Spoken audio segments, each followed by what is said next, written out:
Hello दोस्तों, नमस्कार। हमें साधना स्वागत बा आप सबके हमारे चैनल में। हम एगो बेटी विवाह के गीत गावे जाता नहीं और उम्मीद करते नहीं आप सबके ये गीत पसंद आई। तो गीत पसंद आई तो हमारे चैनल के सब्सक्राइब, वीडियो के लाइक, शेयर और कमेंट जरूर करो। मैदा की लोया ऐसन बेटी हो, कावन बेटी फुलावा ऐसनी सुकावार।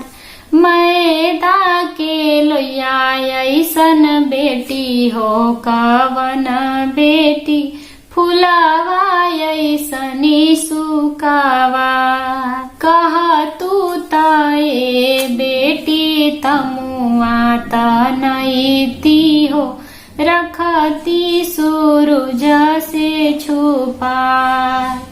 कहा तू ताए बेटी तमुआ तनईती हो, रखती सूरज से छुपाए।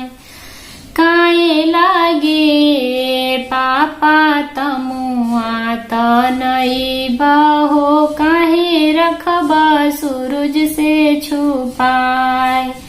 काहे लागे पापा तमुआ तनई बहो, काहे रखबा सूरज से छुपाए। आजू की रतिया पापा तुहरी नगरिया हो, कालो सुंदर बरसात।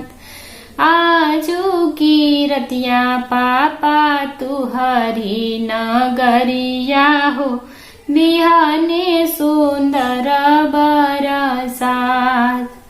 खोरवन खोरवन बेटी दूधवा पियवनी हो, दहिया खियवनी सारीवा।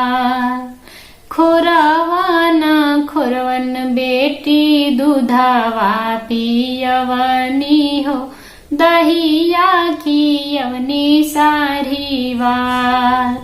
दूधवो कने की ना देलू ये बेटी हो, चललो सुंदर बरसात।